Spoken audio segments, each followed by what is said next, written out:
then inconsistent, of course, means that's not an equal size for approximations. To solve that kind of a problem, the first step is the normal equations, and the quick and dirty way to do that is just take that rectangular matrix, turn it into a square matrix, almost 1 by x transpose. But then, more rigorously, you can recognize that for a linear model, the unknown, the unknown that solves these equations, these normal equations, is the one with the gradient equal to 0 in all m directions simultaneously. Only there. The least square solution is that. The regularized least squares is that, and we know the relationship between that, where that points, which is somewhere in between the steepest descent direction and the actual bullseye point. Overfitting, that suggests that if you overfitted your data, the complexity of your model is much greater than it needs to be. And you're starting to fit your model to the data, not to the noise, not to the noiseless data. The bias term is important because it's the most general linear model. And conditioning, there's 3 methods for conditioning: balanced data types, mean and normalized.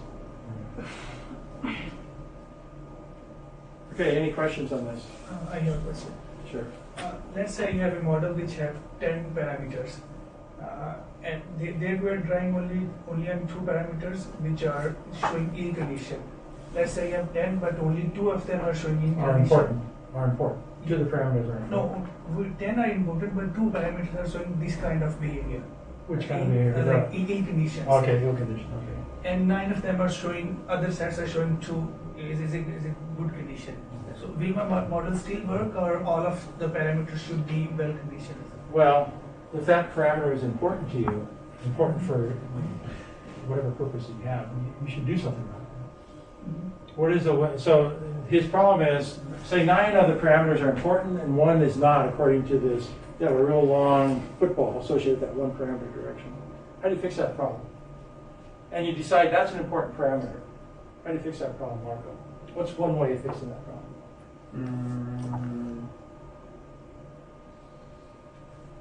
Can we I think it's a mission model, so like he should go to the models and maybe increase the complexity. How do you increase the complexity? I don't know the model, but if it is a polynomial, like make some increase the order of the, maybe it's a quadratic fit of the data instead of a linear one, it's just a linear. So you're saying more knowns than before? I think one thing can be we can regularize, as you were saying. Yeah, you can regularize, yeah. I think I got my answer, because you were saying that if that parameter is important, then we have to do something about it. If it's not, then we can go on. One more question. Here, I already gave an example of that. Yeah. If you have 9 dog pictures and 1 cat picture, that's an imbalance input data set that leads to that kind of ill condition.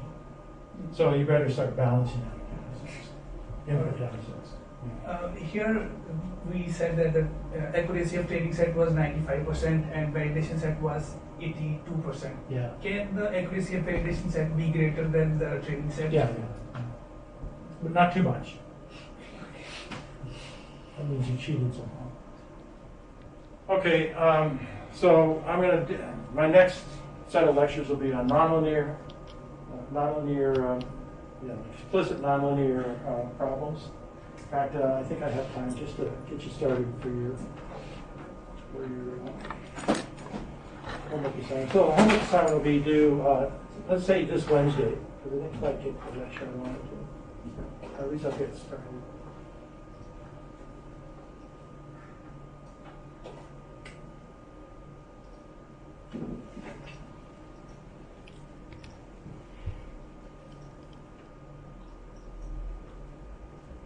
For 5 minutes.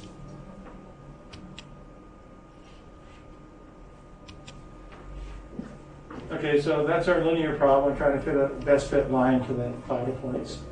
A nonlinear problem would be the cloud of points definitely doesn't look linear anymore. So you do something nonlinear. So you can represent that by a more general relationship, x of w, some operator x applied to w will give you y. We don't know the form of that anymore.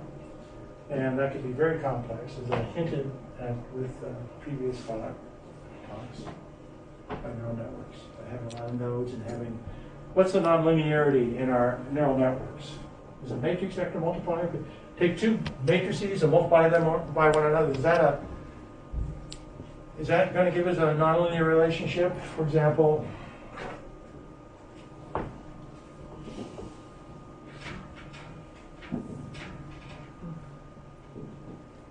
we do that, and then we take z,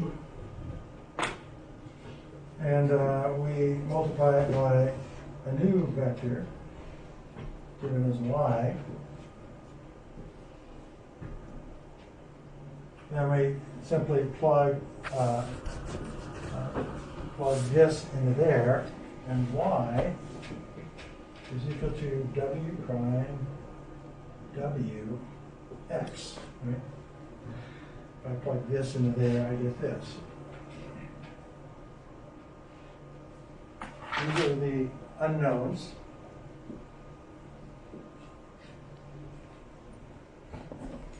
This is a nonlinear or linear relationship between the unknowns, the w's, and the y. It's linear. Linear. I only see first order terms in the unknowns w when I go through this matrix multiplication. I only see first order terms in w prime, so it's a linear relationship. So what, in neural network technology, what gives us that nonlinear relationship between y and the input x? X depends on W. It's like W is inside X somehow, or yeah. This is nonlinear function, this Gaussian function, okay, which is applied not only to that, but sometimes also applied to that. And so there's a sigma that gets snuck into there and snuck into there that's going to give us this nonlinear relationship. Okay. So you can have a misfit function that looks like that. Obviously, you don't see the contours of beach balls or footballs anymore, but something much crazier.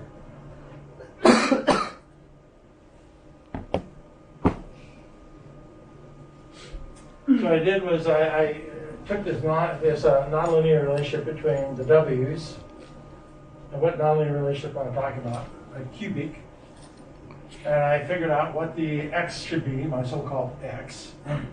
It turns out my x matrix is now a function of w. And here's my w that I'm trying to solve for. And so what I do is solve for it in the CPC set way. And my misfit function, I go ahead and plot out this misfit function, I get this. I don't get my quadratic curve anymore, I get something that's more cubic. And so I get many local stationary points. I have a point here where the gradient is 0 of epsilon. And I also have this point where the gradient is 0. And a steepest descent method will get stuck at stationary points. And so I went ahead in MATLAB and quickly took a starting model right here, and it descended down to the true global minimum. But if I took a starting point over here, I'd get stuck up there. So with a nonlinear relationship between input and output, steepest descent has a new problem. It's called the local minimum problem. You aren't guaranteed with a gradient approach, a local gradient approach, to wind up at the local minimum, at the global minimum. So one potential partial solution to this is, there's several others, is preconditioning. Here's our, and the preconditioning in this case happens to be, you take, instead of an identity matrix, you have the diagonal, inverse to the diagonal matrix of X transpose X. In this case, this is X transpose X. I took the diagonal components and squared them.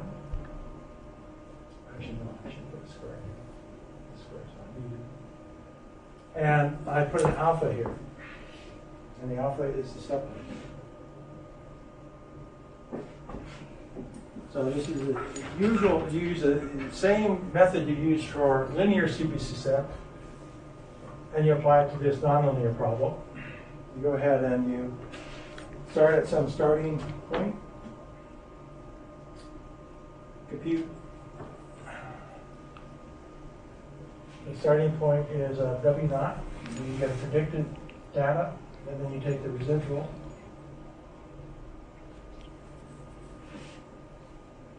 And you go ahead and apply the X transpose to that guy. Now notice the difference between our old steep descent solution and our new one. Before the old steep descent solution, this is not a function of the iteration index because X stayed the same. The only things that were functions of K were the T's here, the predicted T. But now with a nonlinear relationship, our X's are functions of where we are.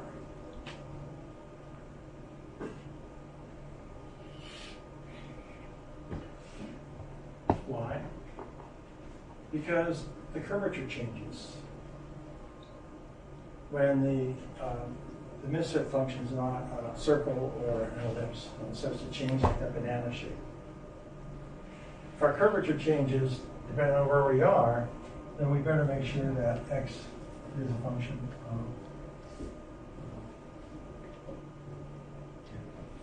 X is a function of the W we're trying to seek. Then we compute the new prediction.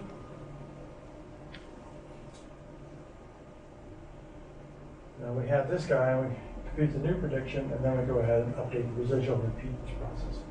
So it's very similar to our linear sequence descent method. And if we're lucky, we might get someplace.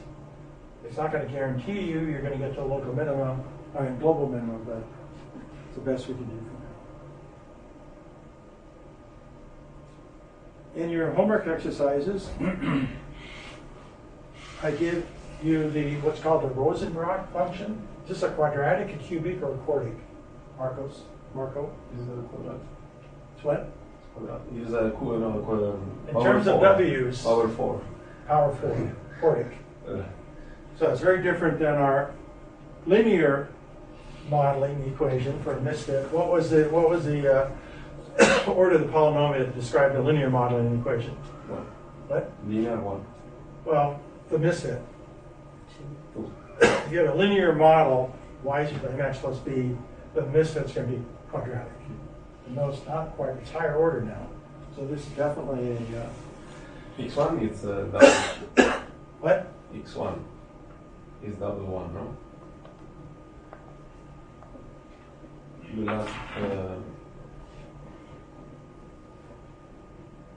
The last term, x1 minus x1. Oh, is it? Is to be double 1 or no? Just 2. I don't know. Whatever this is, I'll call it the Rosenbrock function. Okay, if I did steepest descent, turns out in the Rosenbrock function, the global minimum is right here. It doesn't look like it is, but this is a closed contour. It's like a banana. You start here. It takes thousands of iterations to get to here. But if I use this preconditioned steepest descent, we still get to the global minimum, but it only took hundreds of iterations, even though this looks about the same.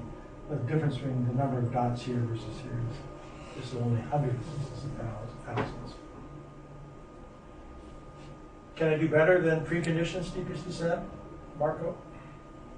I'm sure you can. I can include the entire Hessian inverse, not approximate the diagonal inverse. If I do that, we'll call that the Newton method. And my surprise was I started here, came to here on my first step, and then jumped all the way. So 2 steps. So the inverse of the addition, not 1 over. Right, the inverse of the Hessian. Look, Matt, which do you prefer? Newton law. Because you want to graduate in a couple of years, Yes. right? In a couple of decades. Do they do that in neural networks, the Newton method? No. Why? Marco? You have tens of thousands, if not millions of unknowns in your neural networks. Yes, we have to invert a full matrix. The W is It's not easy. not feasible. Now they're starting to get smart. You know, when I first got into neural networks, I thought, these guys never took an optimization.